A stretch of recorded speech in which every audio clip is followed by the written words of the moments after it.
What's up to all our sidekicks and henchfolk out there in the mother-loving geek nation? You're currently tuning into the animated CultPop podcast, episode 35, a show where we'll talk about movies and television and comics and puns, possibly a limerick. We're going to talk about puns? Yeah. Maybe a limerick. And all the other things that scratch your nerdy little itch. We're coming to you live from the Yunk Junk headquarters, a bomb-ass podcasting production space in Manayunk.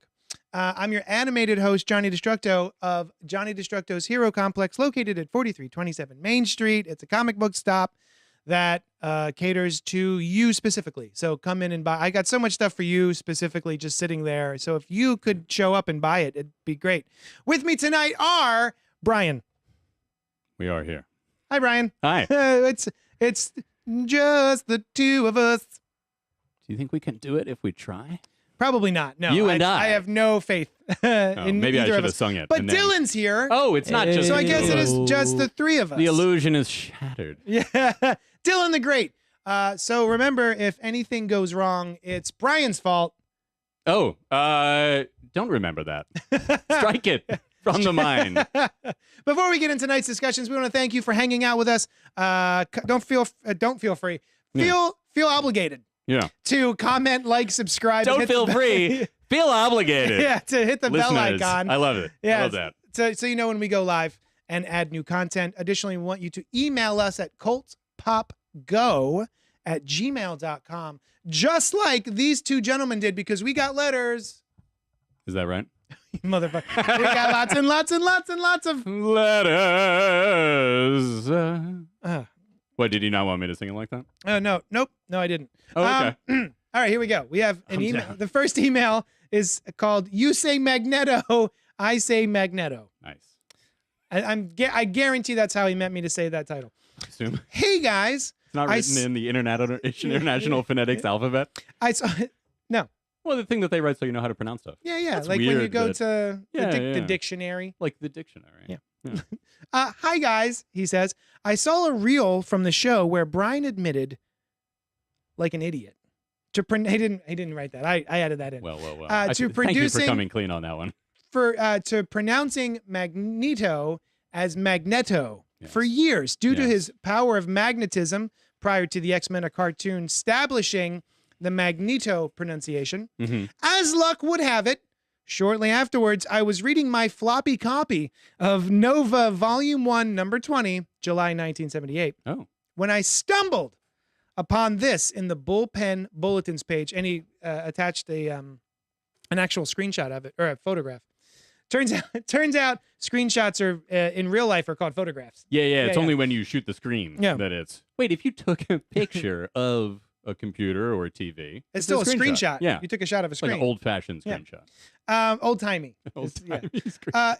And then quotes, item, speaking of pronunciation problems, controversy is still rife over the name of one of Marvel's all-time favorite bad guys, namely Magneto, evil master of magnetism. Is it Magneto, as in magnet, or Magneto, like the familiar electrical device? It was Stan the Man who created Maggie a few years back, but even he's not certain anymore. End quote. Looks like Brian wasn't the only one. I bumped into Brian at the comic shop and promised I would write in about this. Alex Martinez. Thank you, Alex. Yeah. Yes, thank you. That's awesome. Also really interesting that there was something called a Magneto, and maybe it would have been more likely to pronounce it however that commonly known thing was called. You know? I have never heard of that device. I have no idea what it is.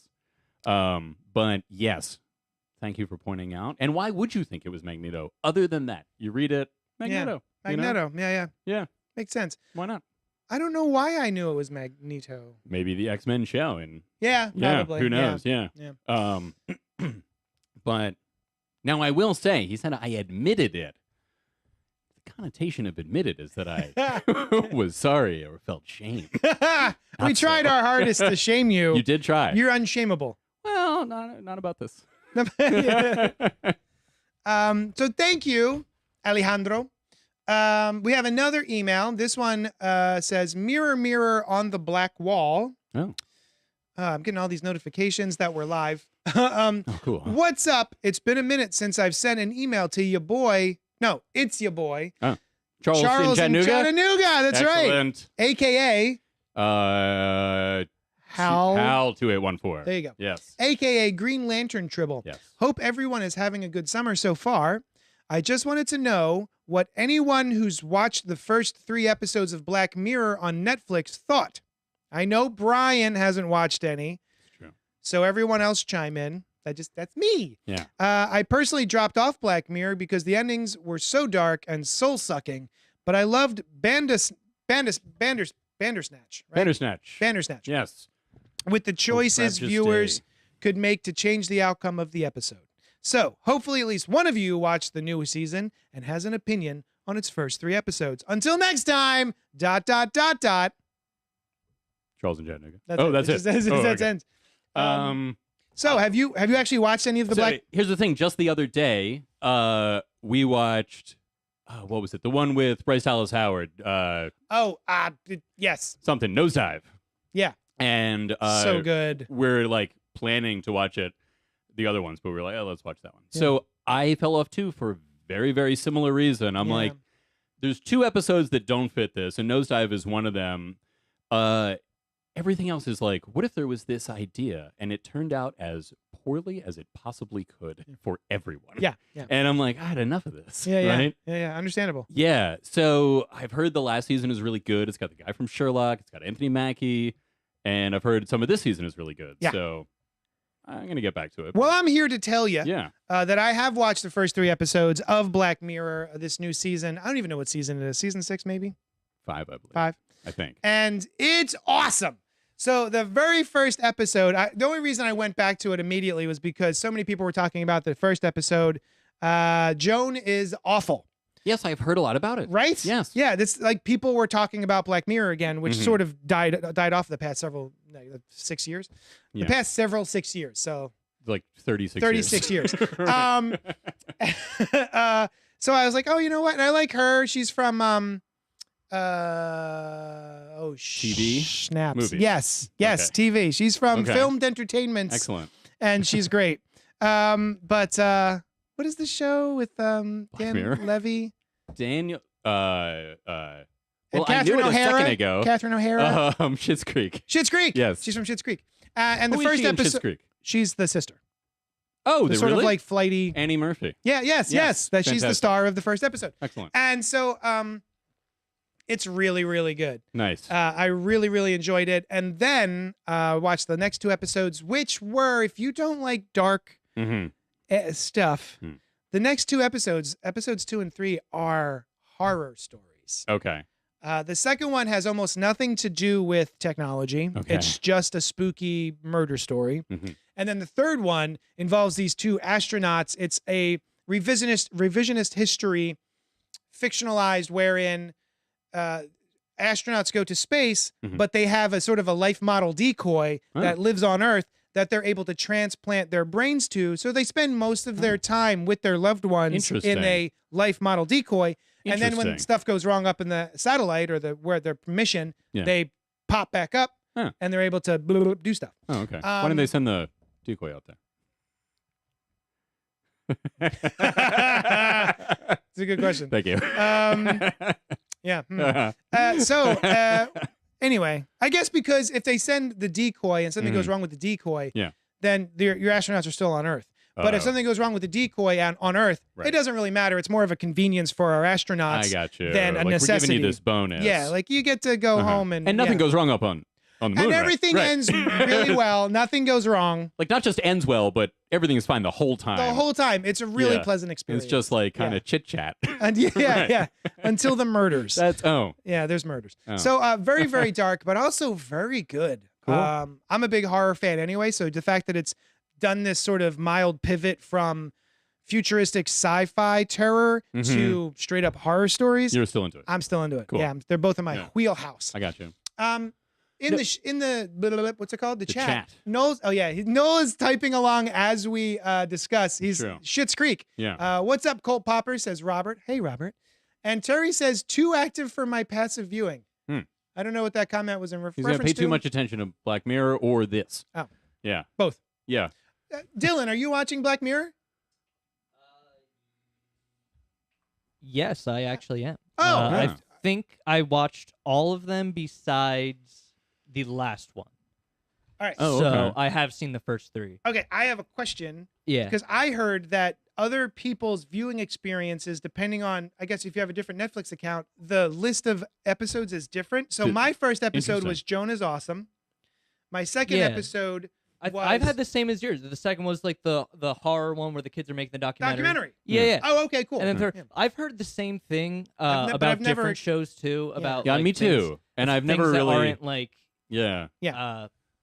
Sounds like it's a bunch of bullpucky. Yeah. It does seem like the kind of thing that could be true, but could also be something that somebody's like, "Hey, that could be true," and then 2 people down the line, they're saying it's true. Yeah. You know. So anyway, thank you so much, Charles in Chattanooga, aka Hal2814. Yes. We miss you writing in. Thank you so much. So wait, in the email, does he say he liked the new season, or is he saying? He said he didn't watch it. No, watch it. It's great. I think he said it. So there's unless you don't like the dark stuff, and then don't watch it. At least watch the first one. You can at least watch Joan is Awful, Charles. Oh, cool. The Callister. That story that was kind of like a Star Trek story in VR. Yeah, oh my God. They said, or I had heard, that was coming back for a second part. But I guess that's not in this season. I've not the first 3 episodes. Okay. I can tell you that much. Yeah, thank you. Might be in the last 3 episodes. I don't know. Is there more? Oh, yeah. Oh, there's a whole season. Oh, I thought I just have only watched the first 3 so far. I gotcha. Yeah. Okay. And also maybe, I don't know, because it all drops at once, right? It all, Dylan? Usually, or sometimes in halves, though, with Netflix. Yeah, I'm pretty sure. Okay, cool. It all dropped at once. Okay. Okay, thank you. Cool. All right. Those are the emails. We did it. Mm-hmm. We succeeded. We're doing so good, Bri. Terry has a question. Terry has a question. Remember the question? No. You said it to me 30 seconds ago, and I forgot it. Does Thanos have a dad that they address in the comics? Thanos in the comics? Yes. He does have a dad. And a half-brother. Eros. Yeah, who we just met in the end of one of the movies. Oh, who we just met in Eternals. Eternals, the post-credits in Eternals. Terry, I looked it up because I did know that there was a 5-issue miniseries called Thanos Rising, which was written by Jason Aaron with art by, what's his name? Not Valerio Schiti. And so, it basically introduces you to Thanos' parents as well as his brother, and you see his whole childhood and what have you. So, also featured prominently in Universe X, where from many, many years ago, like that kind of alt future thing where they say that his mom was a Skrull and went to Titan, had Thanos, and seeing him realized that she needed to reshape her internal organs to produce children that don't kind of look like Skrulls. That's neat. Yes. And that was what Universe X was all about, was like, these final twists of the Marvel, like this thing was always that thing. And that kind of thing. I like that. Yeah. I like that. I only read Earth X. I didn't read Paradise or Universe X, but I really like the first one. The artist was Simone Bianchi. Oh, very good. And I want to say the dad's name was Alars, right, Dylan? Yeah, Dylan. I read it to you like 20 minutes ago. Yeah. That sounds right. Sure. Yeah. Oh, and then Thanos' daddy disowns him for being a deviant, says Noel. So what happens is the mom had a specific name for Thanos when she was pregnant. And then Thanos popped out, and she looked at the kid, went insane, and was like, nah, his name's Thanos now. So even just seeing Thanos as a baby, his own mother went fucking bonkers. It's like a particularly strong response. Yeah. Maybe she could see everything that was going to happen. She's like, oh my God, this guy's going to kill half the universe. Yeah. Then they come back, but he does a lot of other stuff. Yeah. A lot of other stuff. Yeah. And Thanos means immortal in Greek. Does it? That's interesting because Thanatos is the god of death. Ooh. Yeah. Anyway. Although the A, well, that probably doesn't have anything to do with it. Hey, Dylan, can you scroll up to what Eddie said? Eddie's in the chat also. And, Donnie Cates revealed his name, I'm pretty sure, said no. Oh, I guess you can't. You can't. Never mind. No. Anyway, hi, Eddie. It won't let you scroll. What did he say? Eddie said something, this was someone else. His name started with a T. I believe it was interesting. He said, in all of the 3 horror Black Mirrors, or maybe they meant the 2 out of the 3 or all 3 of these, you see a camera, another kind of Black Mirror. Oh, yeah. Yes. There we go. Yeah. There you go. Oh, Eddie, how you doing? He says. Hey, Eddie. All right, so we had emails, and now we're going to move on to the portion of the show that I like to lovingly call, What You Been Up To This Week? Huh. Brian, Hey. I'm going to pose the question to you. What is that question? Try not to be surprised. What you been up to this week? Huh. Don't grip that box JD, too hard. That's what she said. Oh. She meant it in the slang way. Yeah, you know what I'm talking about. Yeah, vagina. Yes. Yeah. That's the kind. So anyway, Uh-huh. what was the question? What have I been up to this week? All right, this segment. So I watched Renfield, the movie starring William Holt. Nope, it's starring Nicholas Holt. Oh, yeah. And nobody named William Cage. Yeah. And William Aquafina. Yes. Yeah. I think it's actually Aquafina William. Williams. Yeah. Williams. Nick Cage, Nicholas Holt, and Yeah. Aquafina. Yeah. Mm-hmm. And this is so Renfield Yes. being the classic sort Dracula. of Dracula familiar. I think he's a familiar. I don't know if slave. he was called that at the time. I don't know if Yeah. that's where that comes from or if it didn't come till later. I don't know. Yeah. But no, probably not, because witches familiars with far predated that. So it was really fun. Yeah. Nicholas Holt plays Renfield titularly. The titular. Yeah. Yeah. He's got a little bit of a twist on Renfield, or they do, where he, by eating bugs, gets a small portion of Dracula's power. I think right? that's such a neat idea. It is a neat idea. Yeah, because if you're gonna be Dracula, Yeah. and you're gonna have a pal that does stuff for you, Sure. you at least give him a little bit of something. Right, a little something. A little something. You know what I mean? Yeah. Yeah. Also, Dracula's blood can heal you in this. Right? He uses it to heal Renfield from time to time. You know, okay. if he gets like cut once and it gets healed at least. That makes sense too, I guess. Yeah, why not? Sure. I mean, what wouldn't make sense? Yeah. You know, whatever you want. But yeah, it's really cool, especially for something like this where, you know, Renfield is thinking about turning against Dracula. He's done with this, right? Or he's contemplating that. So it makes sense for the protagonist to have some ability. Sure. And it leads to a lot of awesome, comically graphic, blood spurty, violent fights. Some of my favorite kind of violent. Yeah, sure. Blood spurty? And very blood spurty. Yeah. Blood cascadey. Oh, really. wow. Yeah. Nice. And the action sequences are really well choreographed. Yeah, it's really cool. Nicolas Cage is fantastic as Dracula. They do a little bit where they're sort of recreating the Bela Lugosi, you know, as like a prologue almost. Yeah, okay. So he does that, and then when you're in the present, he's great. It's so much fun. So is he Nicolas Caging his way through it? Not so much. Okay. Yeah. Okay, cool. I've always liked Nicolas Cage. Yeah. And I understand people, you know, he's like, in a lot of things, he's got a Nicolas Cage vibe to it. I like that vibe, so I'm cool. I'd say this is very much hamming it up, but not 100%. Not 100% Cage. You know what I'm saying? Yeah. Like, if somebody else did this, you might be like, it seems maybe a little almost like Nicolas Cage was doing it, but not really. Okay. So anyway, let me see if there's anything else. Just this like kind of light, delightful action romp, gory horror comedy. I've been really looking forward to it. I saw the trailer, and I like so the scene in the trailer is Nicholas Holt's character Renfield going to a group meeting. Yes.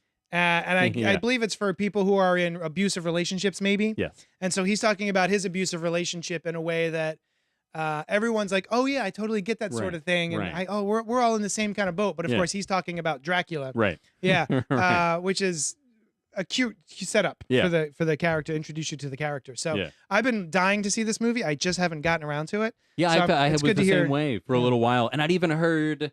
Our friend Rob Patey didn't care for it, I think, right? And well, he is a curmudgeonly son of a bitch. It's true. He doesn't like a lot of things for fun and sport. Yeah. No, that's not true. But he didn't get into it, and so I was like, that's a bummer. It looked like fun, but I loved it. Yeah. Nice. Yeah. The chat says Tommy Be Good too says funny spurty blood like Kill. I was thinking Kill Bill actually. Yes. Even more like more than that. More than yeah. Kill Bill. Yeah. And then Noel says Nick Cage is my Superman. Excellent. Sure. And Tommy says we can't understand why it didn't get better reviews. I know. Yeah, I heard a review on the Slash Filmcast, and I think they liked it. I could see it being a little niche, not just the horror comedy fantasy stuff, but just the humor is like you got to be playing with it. You got to be getting into it. Oh, Ben Schwartz is in it too. Oh. Whom I adore the comedy of. You know, he's great. And so I'd forgotten that he was in it. I saw it. And I was like, that's Ben Schwartz. I like him from not Parks and Rec. My favorite side character on that show. He's really for good. Sure.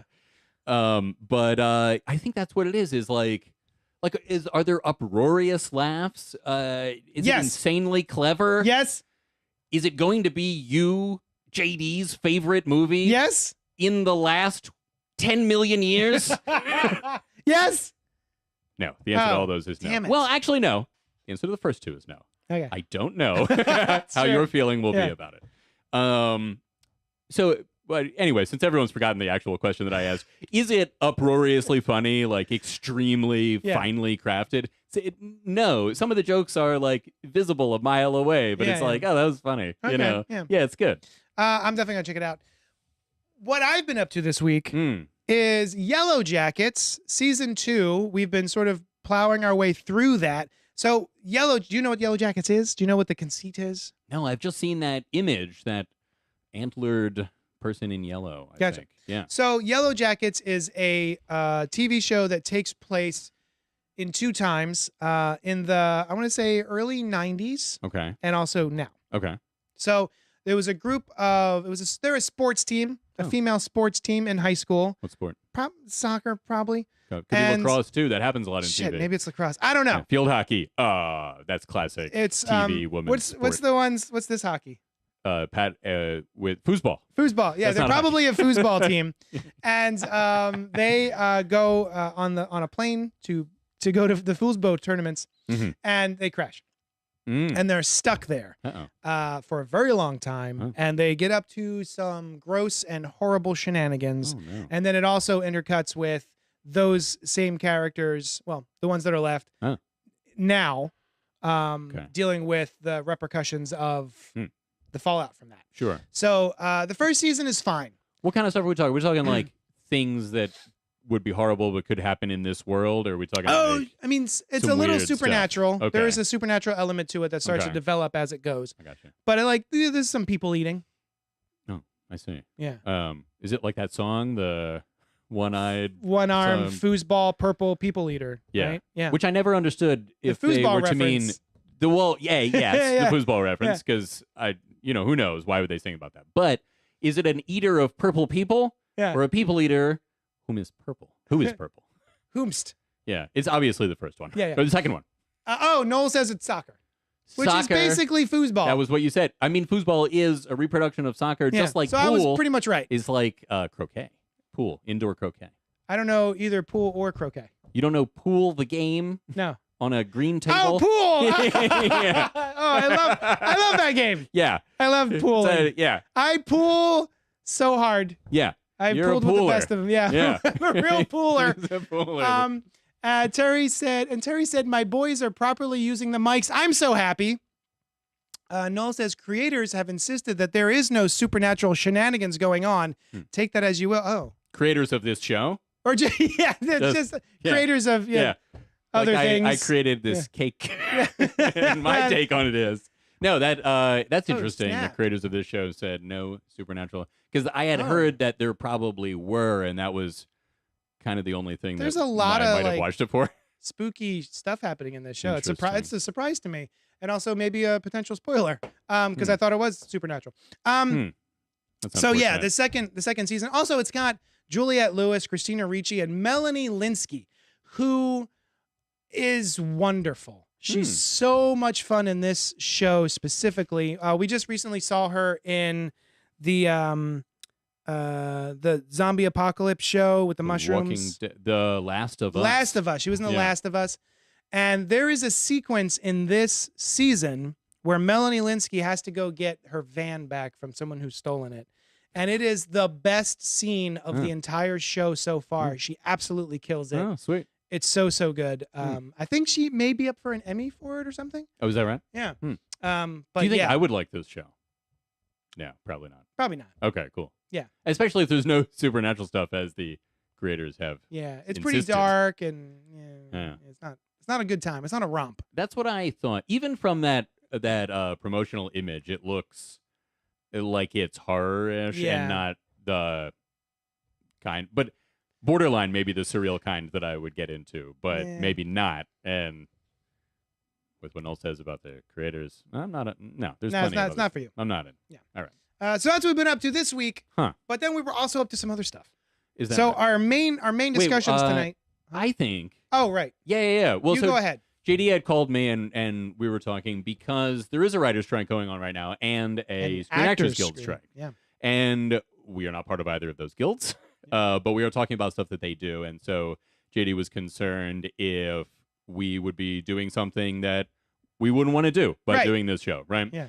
And not support exactly, right? Because we both agree with, I mean, every point of theirs that I've heard so far, and this is an important time to do that because we're talking about a precipice over which maybe actors would not get paid that much and not have that much bargaining power. And these types of things need to be, I don't know,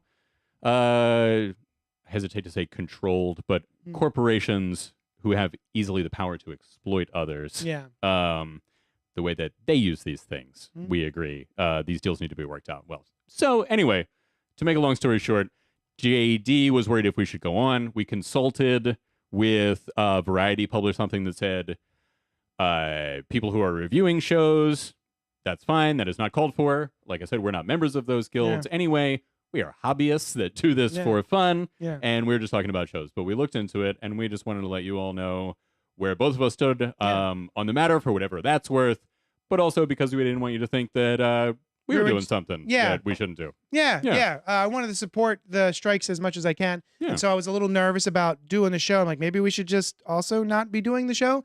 But it seems like we're not interfering with anything. No, and it's not specifically called for. No, and leaving aside that even if it was, we're not members of those guilds. Do not enjoy the benefits, nor do we pay the dues. But we might do it anyway.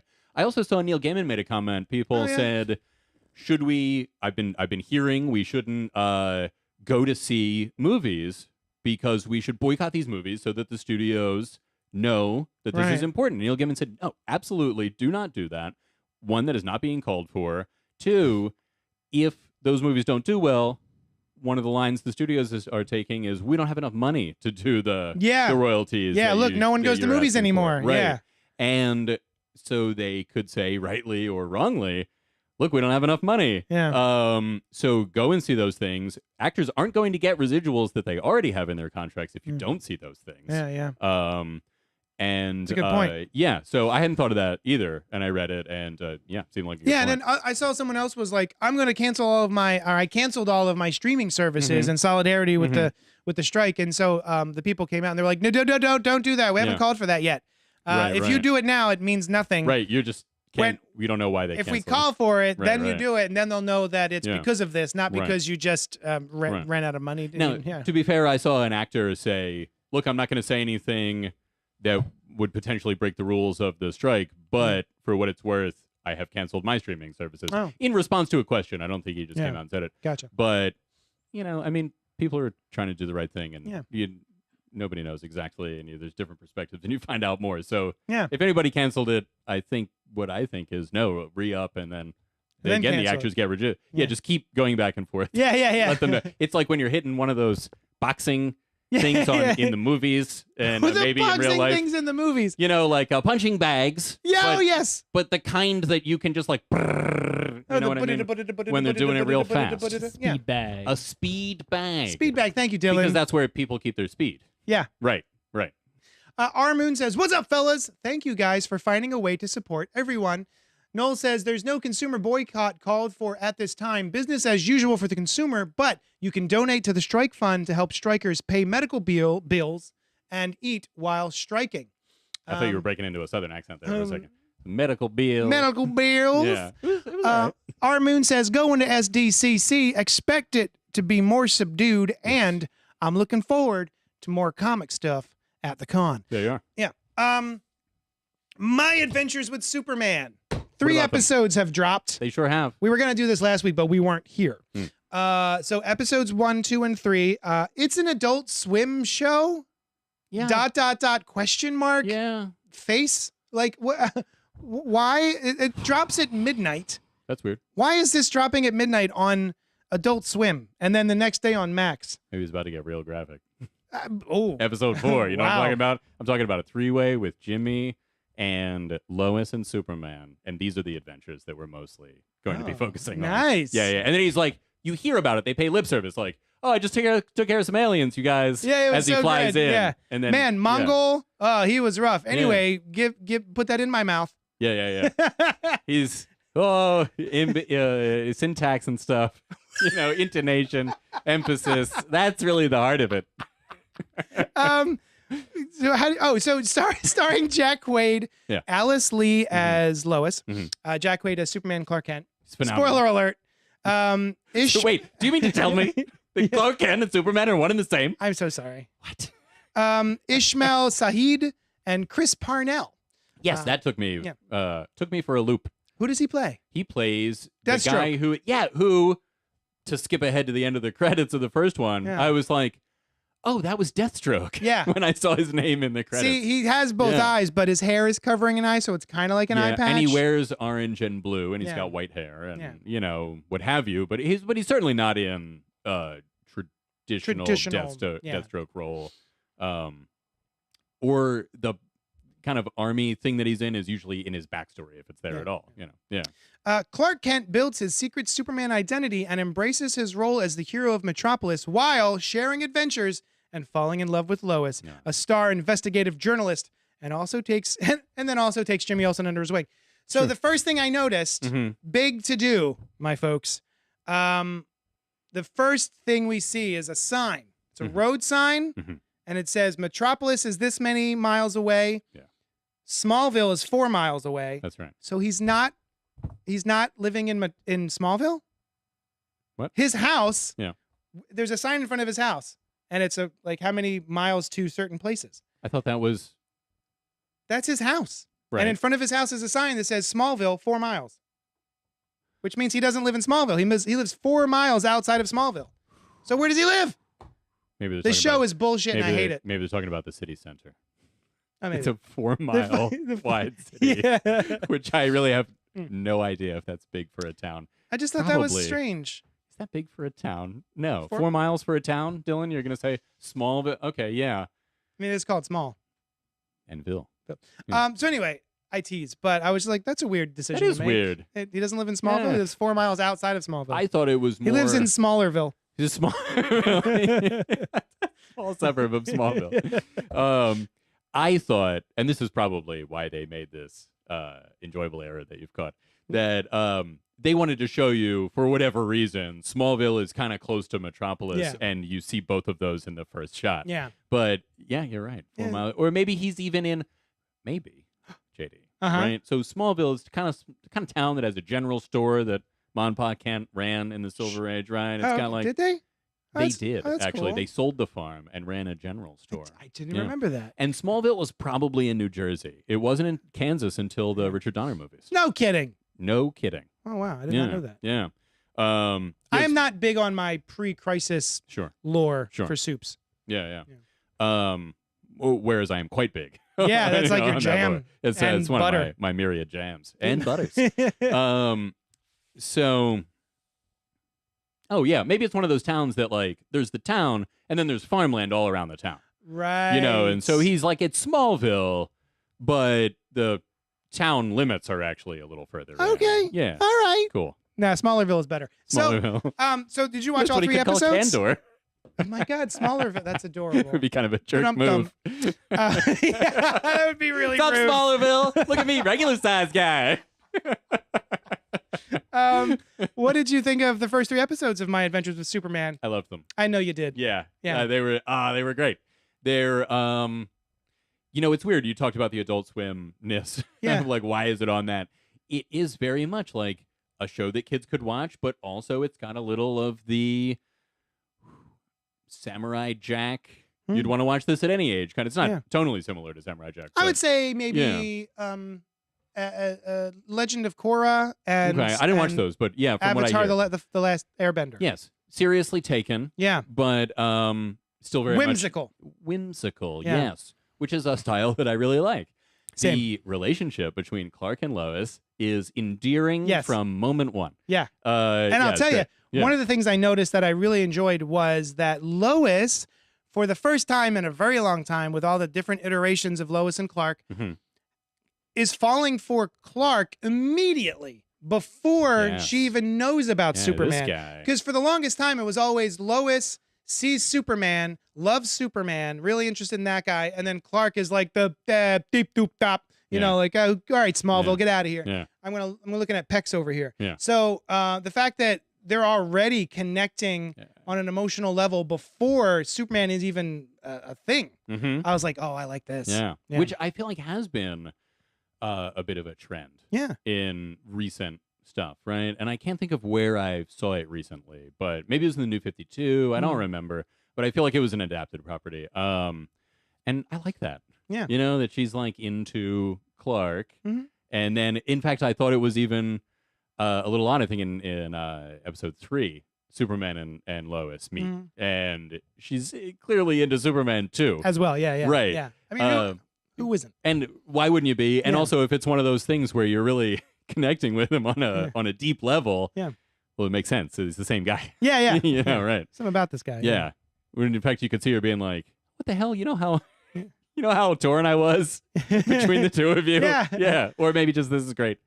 The other thing I noticed, and this, listen, okay. This was pointed out. I did not notice this, but I can't stop seeing it. It's a tiny little accent, a very cool little thing that Jimmy Olsen, who's black, and also Perry White, also. Yes. His palms are a lighter shade than the rest of his, like the back of his hands. It's just a nice little thing. You rarely see that. And I was like, oh, that's so cool. It's a nice little attention to detail that I thought was really neat. Indeed. Yeah. And Perry White is a character who has often been represented as white and is now black, and is also not originally a redhead, which is nice. Yeah. They're like, oh, I know Lawrence Fishburne played him in Men of Steel movies, but it's cool. It's good. I like that he's a little more brusque than I remember Perry White being. He's just like constantly like, get out of here. Is Perry I don't White want you in here. Usually like that? Well, normally he's not that much. Oh, okay, yeah. It's normally like just like stop calling me chief, that sort of thing. Right. But really, it's just like, I mean, also I guess they're kids, right? Because that's the difference here is that Lois and Jimmy and Clark are all late teens, early 20s. Early 20s. Yeah, they're interns. They're interns at a newspaper, but they don't go to college, so I guess they're recent graduates who are now interns. I don't know. It's not 100% sure, but they haven't done the episode where they address their. So like maybe that's why he's dealing with them specifically that way, is because he sees them as just like kids. Right. And she keeps, I mean, Lois Lane has not been there that long, and it's already been a problem for him. She's like, I'm going to go solve this thing. And he's like, no, you are work around here and get stuff for us. Yeah. Get my coffee. Right. Don't solve a thing. Yeah. Except for how to get me my coffee. Yeah. Which you should already know. Yeah. Okay. Checking the comments. I've seen a lot of discourse online because everybody hates everything online.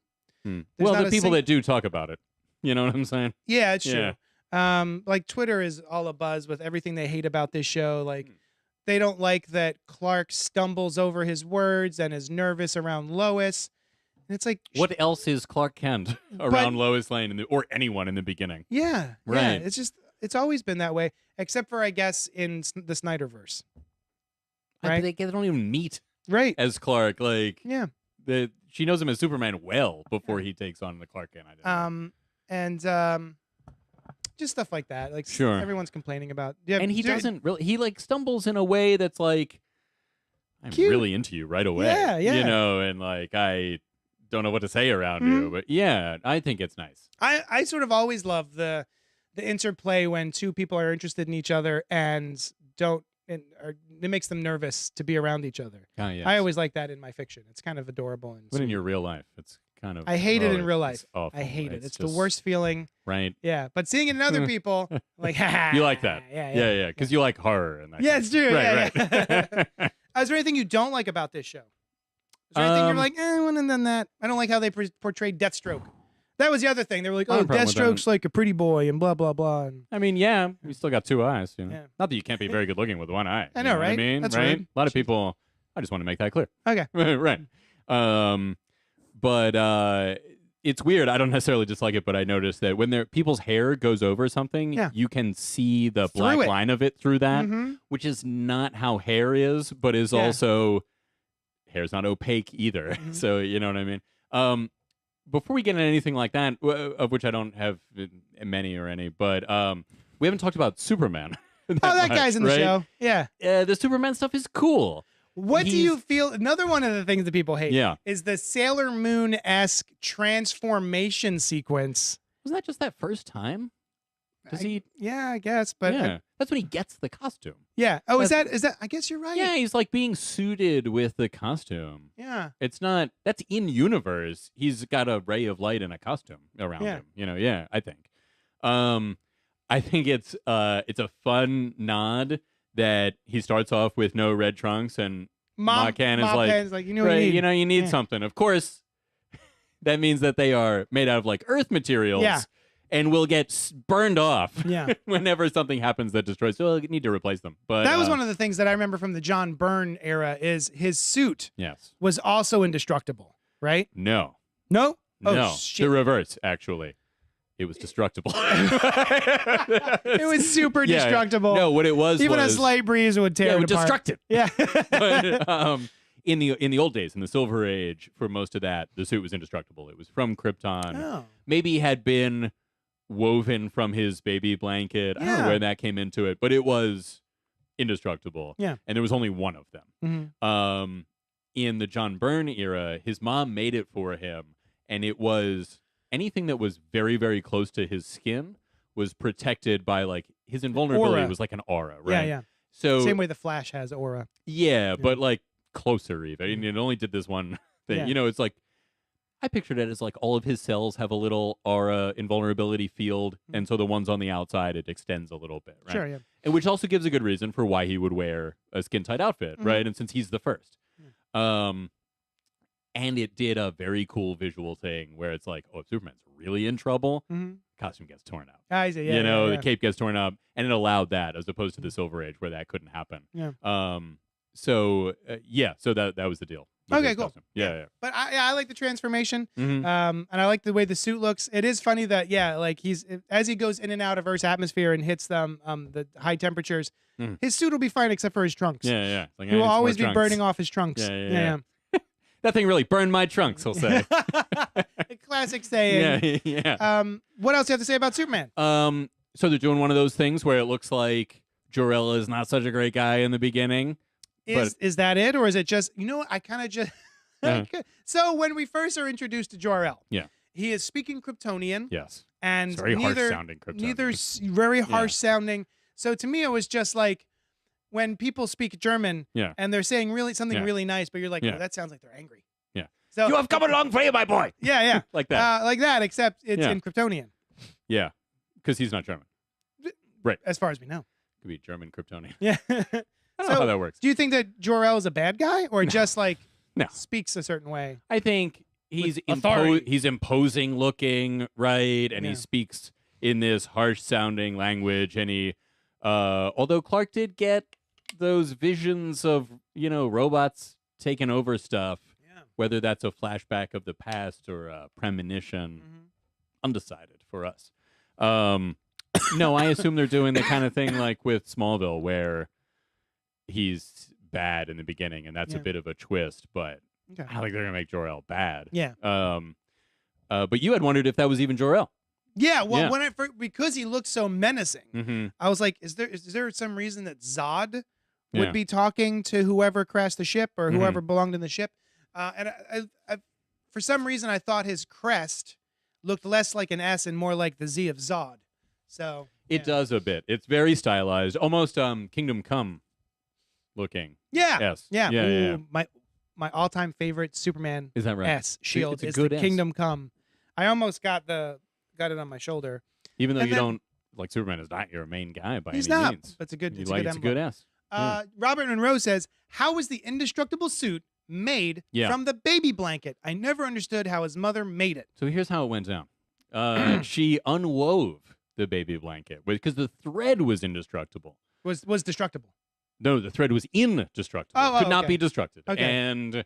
But the manner in which it was woven together, quite destructible. So you just take it apart, right? Yeah. It's like a knot. You're not breaking the rope. You're just untying the knot. So she was able to do this somehow. She had been sewing things for many years. And so, right? They probably never went into this, but maybe there was some Kryptonian machine involved, like from his. You know what? You know, in the Kryptonian ship was probably a Kryptonian sewing machine. Probably. Yeah. Like, we'll send him off with our prize sewing machine, Jor-El. Yes. So she unwove it, and then she sewed it or knitted it back together. So Superman is wearing like a knit when he goes around, when he flies around. Okay. And there was also enough material in a baby blanket to make the suit of a full-grown man. Yeah. Plus a cape. But plus a whole lot of cape. Yeah. Now, I do love the idea that the cape is his baby blanket, and the suit is... Maybe he gets the suit in the fortress, right? Is that how he got it in the movies, in the Richard Donner movies? No. In the Richard Donner movies. Yes. I don't remember if they even... I think they did, because he goes to the fortress. Yeah, and then he learns to be Superman out. for it's like 12 or 18 years that he's there, and then he leaves as Superman. Oh. So unless there was a side trip that they didn't show, I don't know. Bought it. So the shorter answer, Robert, is no idea. Shorter answer is what I said. As short as it could have been. You know what? We were talking earlier about the idea came up about Superman's secret identity. Yeah. And also it's interesting that he gets his powers one at a time. Like, I love as that. necessary. I love that. It's intriguing. Yeah. Yeah. It's cool. His eyes do the blue electricity thing, and then he's like powering up in response. Yeah. Which, when they first did that, I was like, "Are they Electric Superman? Are they talking about Electric Superman?" Yeah, you mentioned that. Probably not. No, I think now that we know that it's he's just leveling up. It's when he gets his powers. Yeah. This happens. What an interesting idea! Like, what if he develops a certain number of powers, and it's in response to the things that he first encountered? You know? Oh yeah. He's probably not doing that, but an interesting idea for a character. Yeah, you know? And then he gets so many, and he's got them. Whatever. But so we were talking about Superman's secret identity. And to diverge for a minute, I've always thought people are like, oh, Lois Lane, especially in the Silver Age, like, well, she was so dumb. She's working with Clark Kent and she's some investigative reporter, right? Yeah. Here's the thing. What's the thing? Always knew that he was Superman. Mm-hmm. There are so many stories about her trying to prove that he is Superman. It's not like she doesn't know. Right. Superman, is just able to make it so that she can't get proof. Ever in the Silver Age. What do they call that? What does he do? He gaslight? Gaslights I guess her. so. He just gaslights her for decades. Well, no, they in didn't our live time. decades in our time. Yeah. He laughed about it a bunch of times too. Yeah. Mm-hmm. Their relationship was different in those days. Yeah. They didn't really have a close bond. Yeah. Although they were. It's so weird. I like the removal of secret identities from modern comics. Like, fine for like the world at large, but why wouldn't you tell your loved ones? In the Golden Age, Silver Age, whatever have you, was there not a romantic? No, I think will they? Won't they? If she's trying to prove he's Superman in the early, I think she's just like she's got it for Superman. Yeah. Right. And then also sometimes wanted to prove that he was Clark Kent. I don't know why. Okay. Maybe she. I don't know. She had her own reasons. I don't think it was like to report on it, even though she was a star reporter. Yeah. In the very early days, Siegel and Shuster wanted to write a strip where he revealed his identity to her. Oh. And drew it. And whoever it was said, like, I don't think this is a good idea. You should keep this triangle. So I think there was something between them from the beginning. I remember when he revealed it in the 90s? Yes. There was a whole cover where she's looking in the glasses at the suit. It's such a good cover. I love that cover. I love it too. Yeah. Tommy B. Good says, so powers work like allergies. Yeah. Like good ones. Like where you I feel like there was a comics character where that was the case, or an allergic response to something. It's kind of like Doomsday. It is a lot like Doomsday. Doomsday's power, the guy who eventually killed Superman, his power is he'll die, but then his body will react in such a way that he has now learned from that, and he has the ability to negate whatever killed him that time. Yeah. So he just gets more and more powerful the more you kill him. Mm-hmm. So I thought that was kind of neat. You know what they never really described in that original story was like, oh, this is how he becomes more and more invulnerable. And he got this way because they put him out in the wastes of a proto-Krypton where these beasts destroyed him, and he, just kept coming back and got, and that's why he's so powerful. It's basically like Australia. Yeah, but so where everything tries to kill you. Yeah, so how did he come back the first time? Their plan was like, let's put this baby in the wastes, and then he'll die. Yeah. And then we'll bring him back in, and we'll kind of like reconstruct him. Like, how did he get the ability to come back? But that was his ability when they made him. I thought they just took a regular baby. Oh, I don't think it was a regular baby. I don't know. Somebody check it out. Yeah, regular baby? was Doomsday a regular baby? Please type that. Dylan, can you type that now? Was Doomsday a regular baby? Thank you. Tommy says, watch out for green Claritinite. Nice. So yeah, anyway, My Adventures with Superman, I find it to be absolutely delightful. The first 3 episodes, I am on board. And I really do like the animification. Animation doesn't work. No, right. Yeah. It very much feels like the character designs feel very much in line with Avatar: The Last Airbender, and the way that the characters move and interact. Mm-hmm. The physicality of the way they're drawn. Very dynamic. Feels like Korra. Very dynamic show, too. Like, it's just like a breeze to watch. Mm-hmm. Very well animated. Yeah, there's nothing about it that I dislike. I think it's a pretty great Superman cartoon. Highly recommended. There is one thing that is kind of like a transformation sequence and is very anime-ish, and I did not like, really, right? Like, it's not even close to me not liking the show anymore, but when Cat Grant, Ron Troop, and Steve Lombard are introduced, weird. It's like the only time when their reality shifts to produce a spotlight for each one of them, and they announce themselves and who they are. Very anime. Very anime. Not the kind of thing that I like. I was like, oh, that's a weird thing we're doing all of a sudden. Especially because it was all of a sudden, right? I would have even, because they're in a room, Lois has got her like yarn and thumbtacks board set up, and the murder board. Like this, what's that? Murder board. Yeah, see, but they didn't know what I don't remember. But they're in this like little secluded room. So if they had somehow just turned on a spotlight or something like that they put there or something, I'd have been totally cool with it. Yeah, if there was a gag at the end where like someone was in the background with knock it off with the spotlight. Right. Totally fine. Yeah. But yeah, it was like that was out of place. But also that joke is so overdone. Like I was even just watching Lightyear, and there's a sequence where he starts to give a speech to Weatherington Hampton, the rookie, and the music starts to swell.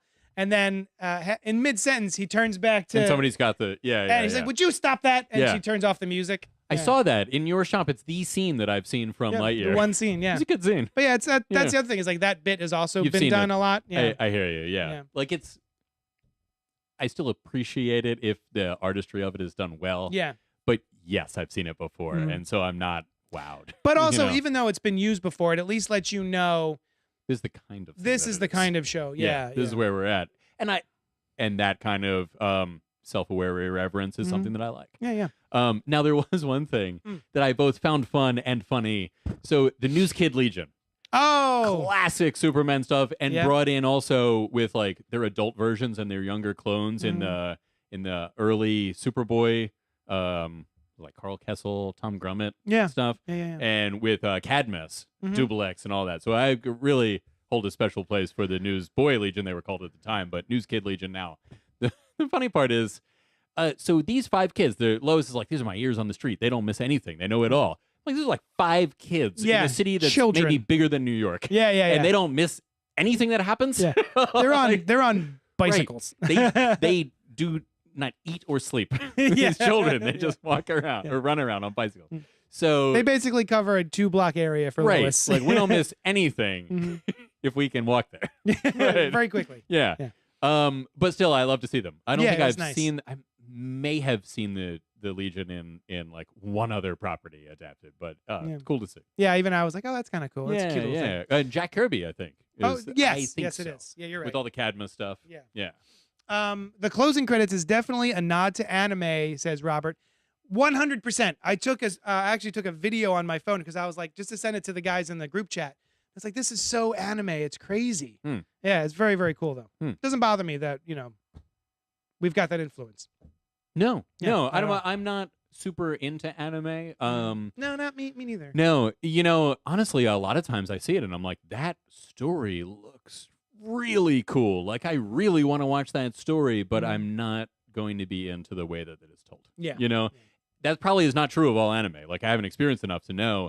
There's probably some that is way more on the serious side that I would really get into. In fact, I know that it's the case. Ninja Scroll is like the one the movie, not the show.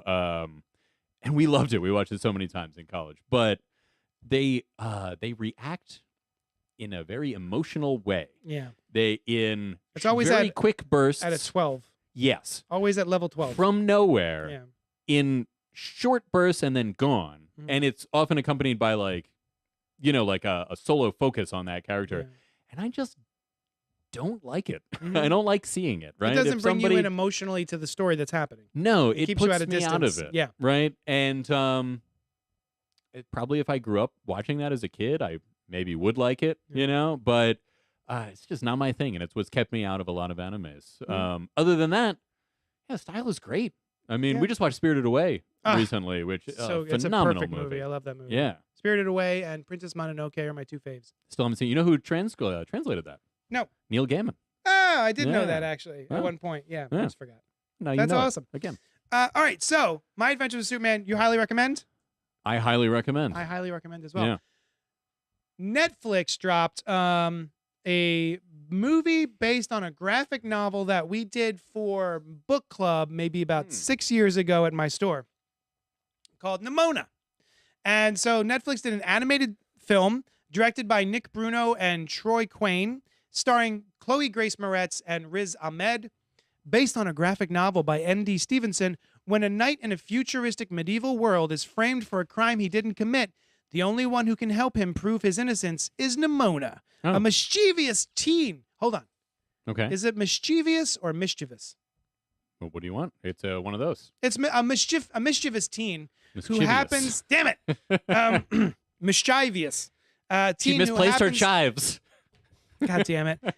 Mischievous teen who happens to be a shape-shifting creature he's sworn to destroy. So I absolutely loved Nimona, the graphic novel. Okay. When it came out. Well, no, when we did it for book club, I should say. All right. Which was after it You came didn't read it no. out? Well, it was a webcomic. Okay. That he was doing. So now your story is getting pushed back a little further. A little further. Okay. It was a webcomic, but I wasn't reading it. Okay. Out of some kind of protest, or you just didn't? No, I just didn't know about it. Okay. So it's anyway. perfectly excusable. So N.D. Stevenson is the creator, and it was a webcomic, and it starts off as sort of like story, gag, story, gag, story, gag. Yeah. And it's just like, oh, this is a cute little whatever. And as I'm reading it for book club, I'm going, I don't know if there's going to be a lot to talk about for this book. But one of the great things about the graphic novel as a whole collection is that as it goes, it builds more and more story, emotional depth, and it gets really nuanced. Okay. And this is the graphic novel is just the publishing of the original webcomic. Yes. Okay. Yeah. So wound up really loving it. The whole book club really enjoyed it. And so I had heard on and off stories that they were going to be making an animated series or a movie or something about it. They're going to be adapting it in some way, shape, or form. And I thought, oh, that's really great. I hope it comes out well. And then it just sort of appeared on Netflix. Yeah, it did. And I was like, oh my God. So we watched it, and I absolutely loved this movie. Next to Across the Spider-Verse, it's probably one of my favorite animated things of recent history. Intriguing. And I just love Nimona as a character. I love what the story is trying to say about being oneself and being comfortable and discovering oneself, and finding acceptance that everyone hopes to find, despite maybe bigotry and what have you, coming around the other end of that.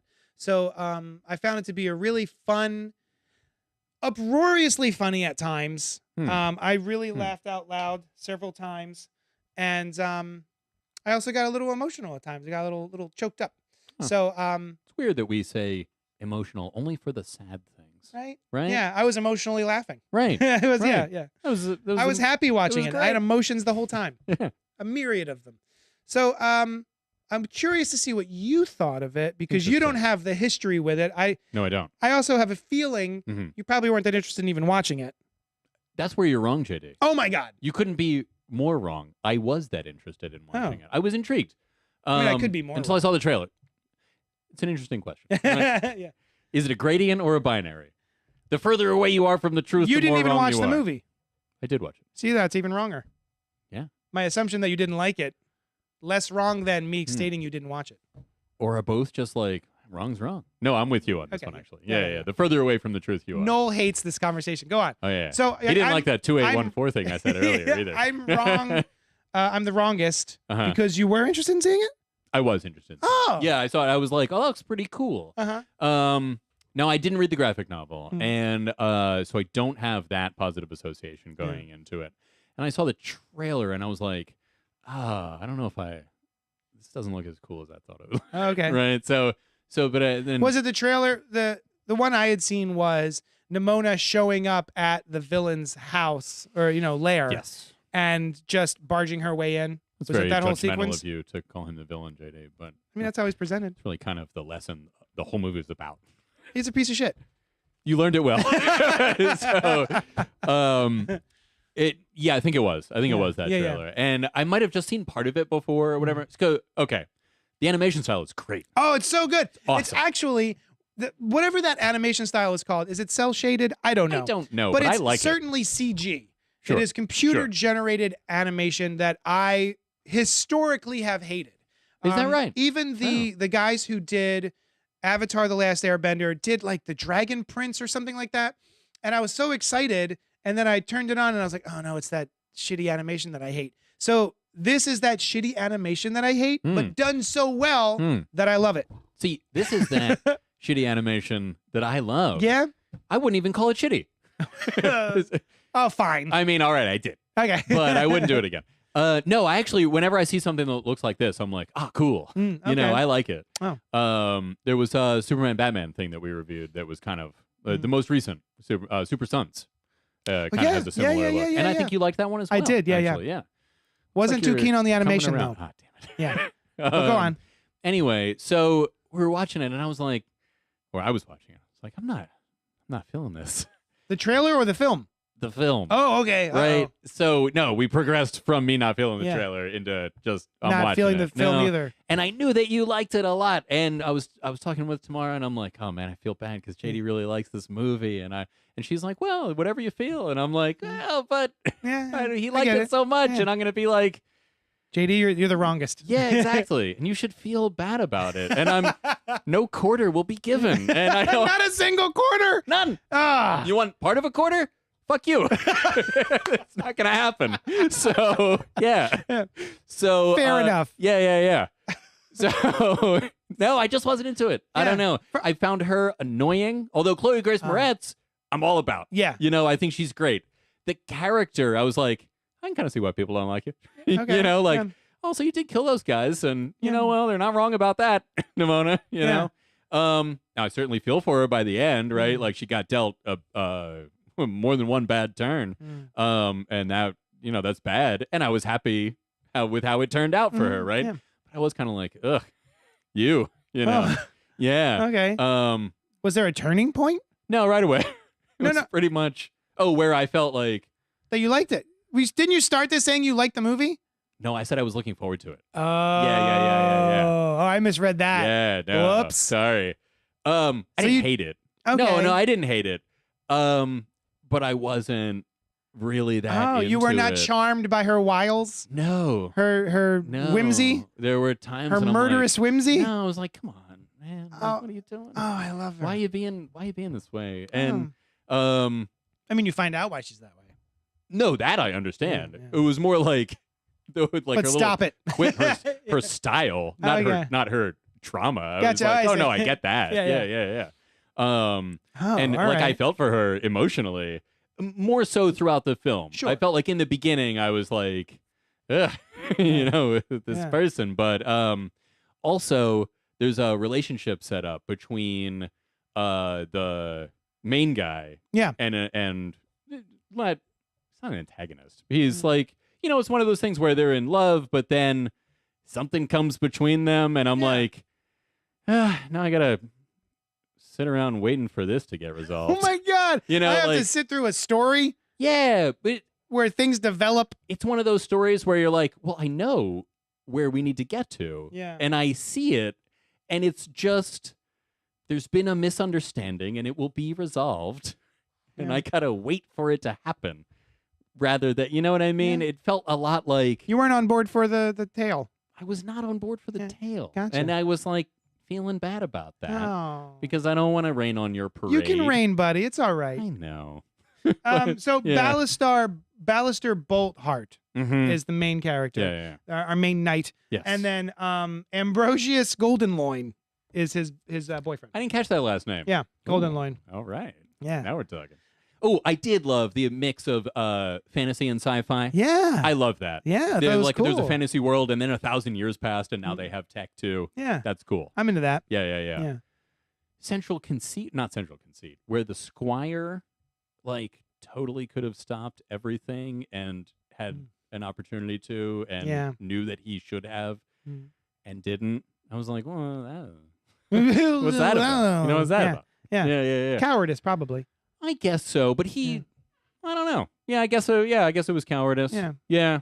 Pretty basic human reaction to certain things. People get afraid of things. Yeah. I wouldn't even necessarily call it cowardice, right? Because that gives a real bad slant on it, JD. Oh, thank you my very bad. much. Sorry. Was there? So you didn't like the movie? Not really. All right. I wouldn't say I I wasn't like, that movie sucked. Yeah. Punch that movie in the face. No. Okay. But I will give it the cold shoulder if it tries to cuddle with me. I'm like, get out. No. To cuddle with me? I don't want this. Yeah. I mean, if we were just at a party and it was saying hi, I would be personable. You'd shake a hand, but you wouldn't cuddle with it. Yeah. Right? But Right. I might cuddle with it. Oh, okay. Sure. Why all not? right. Yeah, all yeah, right. yeah. It's not so bad. Then. Sure. All right. Why? Yeah. Might share come a bed with it. on, All right. Okay, cool. Sounds like you loved it. I love all things. Okay, here's the thing. Everything, the fact that you don't like things is your problem. Yeah. Right? You just gotta be the square peg in the round hole. You gotta become round to appreciate the world around you. I don't even know what he's saying anymore. The whole classic, a square peg in a round hole. Never heard of it. It's like something that classically doesn't fit. Nope. Okay, if you had a round hole. I got a round hole. All right, yeah. Right? Uh-huh. You know what I'm talking about. And so then you got a square peg where the edges of the square now are right outside the circle of the hole. Well, why don't they just make a smaller square and then it'll fit in the round? They're not interested in that for you. That's not what they're doing. These already exist. I don't know. It sounds like it's real shoddy craftsmanship. If they want me to put the square peg in the round hole, they just make the square smaller. This comes back around to what I'm saying here. See, you got to adjust your expectations, right? This is not made for you. Okay. It just is. Okay. Right? It's all as it is. I love the movie. Cool. I'm That's cool. sad that you don't regret watching it. No. Oh. I don't regret watching it. Okay. No. There were things I liked about it that I mentioned. The art, all that stuff. Yeah. You just you weren't in for the story. I will say, yeah. I think my one negative thing that I have about the movie is that it is a little long. I do think it goes on for I I don't know. I know a shade too long. That's what I want to say. Too long. A shade too long. But other than that, I really loved it. It's just, it was one of those things where like, I got to wrap up my day. Can we wrap this up a little bit? Mm-hmm. So I did feel a little bit of like, come on. Yeah, I know it's coming. Let's do it. Yeah. So, but other than that, I found all of her hijinkery to be really charming. Okay. Chloe Grace Moretz was a perfect casting for Nimona. She was a lot of fun. One of the bits, I don't know, it's a physical gag, but when she's talking up, she sees his cool metal arm. Yes. And she's like, oh my God, cool arm. And then she goes, did they let you keep the original? And her eyes do this. They do the wall-eyed reptilian thing. And her, her teeth get sharp. Yes. God, I love that bit. I laugh so hard every time I see that. Oh, good. Wait, every time? Well, in the you've trailer, been keeping it on the store? It was in the trailer, and then if it's on the store, we have it on, stuff like that. Plus, I just love the trans allegory of it. There's a whole sequence where Nimona, and every time someone says, "Who are you? What are you?" she goes, "I'm Nimona." Yes. And there's never a he or a she involved. It's always like, "What are you?" "I'm Nimona." Yeah. And there's this period where Nimona is talking about what it's like, because you find out that Nimona is a shapeshifter. Yes. And can do more than Pink, which came as a bit of a shock. Oh, can she? Because the first, they. What's the? Well, they turn into just like exact duplicates of people. Oh, I forgot. Yeah, you're right. You're There's right. a lot of that. Oh my God. Yeah, like a little boy. She just likes Pink. They're just like into Pink. Into that. Yeah. Right. So he asks Nimona what it's like to shapeshift, and they're talking about being uncomfortable in their own skin until it's an itch.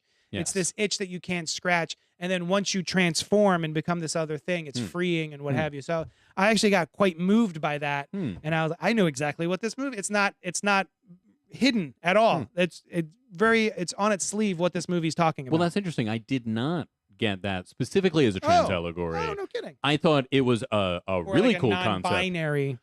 Or I didn't really relate it to gender, to be honest with you. I see. I was just thinking about it in the not exactly sci-fi, but sci-fi magic sure kind of terms of an interesting concept of like somebody that it's not like it's not like it takes an effort to do it. It's an effort not to do it. Yeah.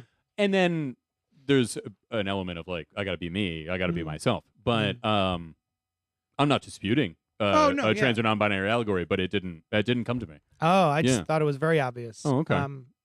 When also knowing that Indy Stevenson is, I'm not quite sure the correct terminology. I don't know if it's he, him. Okay. If Indy is he, him, or they, them, but there's definitely they live in that space. Okay. Yeah. So no one's talking about Nimona. No one's talking about it. Come on. One can only assume they all felt the way I did. I'm sorry. Or they haven't seen it. They're so overwhelmed Could by be how much that. they loved it that they can't even type. That's probably it. Yeah. And it's just when we started talking about it, it's not like they've been overwhelmed since they saw it. They're just like, all the memories of watching Nimona. Probably that. They're vibrating with sadness. Sadness. Oh, it's a sad tale. Well, I mean, there is certainly sadness in it, but yeah. There's, things turn out. Oh, spoiler alert. Things turn out. Things turn out. Unusual, though. Speaking of spoilers for the final scene in the movie. Yeah. We see Nimona's acceptance. We do not see them receive that acceptance, right? Or at least we don't see it. It could happen because Nimona seems destroyed. Yeah. And then there's like a bunch of little kind of pink light spots. And then one of them that you think is maybe going to come back as her doesn't. And I'm thinking, well, there's no way, right? They're not going to do that.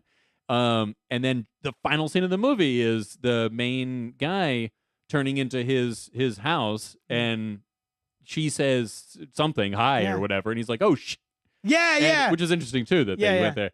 But I thought that was an interesting choice to not show that at the end. Yeah, to show their true form, maybe. Oh, maybe. No, I thought the interesting choice, that is interesting too, but we don't see the Nimona going and being accepted by the town. We see their acceptance because they post, there's like a tribute wall, and people are clearly into Nimona now. But she doesn't get that. Right. Yet. We don't see it happen. Yeah. And it made me wonder, is there a second movie planned? Right. And who knows? I don't know. I'd be curious. I don't know if it needs another film. I feel like it's really, I don't know what you fine, would do. As a one and done. But I'm a sucker for that sort of editing, where someone's about to curse and they just like was it No Way Home or Homecoming? Yeah. No. Yeah, Homecoming, because Aunt May finds out that Peter takes off the suit and you see her in the background out of focus and she goes, "What the?" And then it cuts to the music. Yeah. Strange New Worlds just did that with Spock. Oh yeah. So there's an episode he becomes fully human. He's half Vulcan, half human, which you might not know. He becomes fully human, right? And so he's dealing with like all of these emotions. Although canonically Vulcans have stronger emotions. That's their whole thing. The reason they're so stoic is because they have to control these really terribly strong emotions, right? Yeah, exactly. And they've chosen that. Yeah. But they explain it because clearly they just wanted to do that. Yeah. And they explain it like, well, he's been newly turned. It's kind of like he's a teenager, reintroduced. So he's got emotion. And so he's going through all this stuff, right? And he's fun, and Ethan Peck does a great job. And at one point they do that, like, what the? And it cuts away. I always like it. Yeah, it's fun. I've seen it a bunch of times, and it still gets. Oh, Arrested Development. Oh, maybe the best example of the form, where you see a clip of Job walking out of the elevator saying, "King $3,500 suit," and then later they do a flashback where he's like, "Yeah, like the guy in the foot." That's awesome. It's great. Oh, that's really good. Yeah. One of my favorite bits from sitcoms is the Community Beetlejuice bit. Never saw it, but I've heard about it. I know I should watch it. You know it, right? It just passed me by. Yeah, for sure. For anyone who doesn't know, Dylan, if you don't know, in Community, there was I think Halloween episodes every year, and each time, or at least one time every season for the first 3 seasons, someone says the word Beetlejuice. Right. And then the second season, the word Beetlejuice. And then the third season, as someone says the word Beetlejuice, he walks by in the background. That's funny. You see him out of the window. That's really funny. He just walks by because, say his name 3 times and he appears. Yeah. Robert Monroe Jr. says, I put it on my Netflix queue today. Excellent. Robert Monroe Jr., I need you to break this tie. He's a miserable POS. I'm delightful and I love stuff. Point of sale system. Let us know what you thought of Nimona and everyone else watching. Email us at cultpopgo@gmail.com. Let us know what you thought of Nimona. And what are the results of breaking this tie? I will be right. There's no, sorry. I mean, what are the stakes? Oh, nothing. Not a thing. Right. You will get to enjoy Nimona. You will be counted as the third person. Oh. Yeah. I touched my chalk. You touched your chalk. Oh, Whoops. now there's a fingerprint, which really makes it more personal. Son of a brisket. Anyway. So, yeah, I'd love to hear what Robert Monroe Jr. thought and everybody else. Yeah. You got anything else to talk about? No. Let's get the hell out of here. Okay. Yeah, that's fine. We can go. All right. Dylan, is there anything you wanted to discuss? What do you got? What did you watch? What's cool with you? Oh, yeah, what'd you do this week, huh? I'm on a big sci-fi horror kick. Okay. Oh, all right. I'm into it. Tell me. So, I'm rewatching some Cronenberg. His newest film, Crimes of the Future. Oh, I heard it's so good. It's so good. Damn it. So weird you can't look away. Okay. And that's my favorite kind of movie. Yeah. And I'm a big, I don't want to say I'm a big Cronenberg fan. I do enjoy Cronenberg films. Yeah. Sometimes he gets a little too esoteric for me, but I did love, what was the one where he puts the VHS into his belly? Videodrome? Videodrome. Yeah. That's what it is. Yeah, my coworker actually told me to watch that. That's a fun one. I started checking it out, but I A fell. lot of body horror. Oh, indeed. Yeah, I know he's known for that. Yeah. He's also plays a small role on Star Trek Discovery. And he is awesome. Really? He plays this far, far future, beyond Star Trek's normal future, kind of like government intelligence agent who is a solid guy. Like, he's a good guy, but he's very calculating, and he delivers his lines in a very smart and calculating manner. Yeah, I was like, that's so weird that he's here. He's just, I think he said, I live in this town, and they asked if I wanted to do it, and I said, yeah, I do. For sure. Robert Monroe says, yes. I'll watch it this weekend. Mm-hmm. Have you been watching Secret Invasion? I have. So have I. I haven't watched today's episode yet, though. I forgot it. Oh, I forgot. I haven't watched it either, as my comment makes clear. Mm-hmm. But I'll tell you what. Last episode, I was like, "Oh man, come on!" Is it over? I like it's that over guy already. Oh yeah, yeah, I see. Yeah. Which it's like, yeah, I know, I like that guy, and that's but now I don't get to see him anymore. I knew it was. I literally said it the first episode. I think I was talking to my wife, and I was like, I love him so much. Yeah. And it makes me sad because I know that he is not going to survive this series. Interesting. We won't spoil who it was. Yeah. But there's only like 2 people it could be by that information. Yeah. But how many major Heat characters are there? Yeah. Right. That you've already loved so much. And also, I love Olivia Colman. She is a delightful addition to the Marvel universe. Not in this last one, though. Yeah, right? but I just love watching her. She's super fun. The last Cronenberg film was wild, says Robert Monroe Jr. So you recommend it? Should I check it out, Dylan? Absolutely. Cool. Is it streaming somewhere? Hulu. Oh, streaming on Hulu. Yeah, I got and that shit. His son's following in his footsteps. He's doing sci-fi horror stuff too. Infinity I saw Pool. his first movie. Possessor. I saw Possessor. It was fine. Possessor was. I saw Infinity Pool. Also fine. Yeah. Yeah. It's a cool name. Infinity Pool. Wait, is it just about one of those pools where you look out over the the edge? It's basically just an ASMR video of watching an infinity pool just go. Yeah. It's a very interesting choice for someone who comes from like such body horrific stock. Does he occasionally, so you're watching it, and the voice just says horror? Yeah. Okay. Ooh. Horror. Yeah. He makes like spooky ghost sounds. So. Yeah. Yeah. Videodrome is getting the Criterion treatment. That sounds awesome. I'll pick that up. That I suggest you do, because I think you'd like it. You said earlier when we were talking about Secret Invasion. Yeah. And I think you thought I was going to say, oh, there's only one more episode, right? No. I thought you were. It doesn't seem like it's about to be over.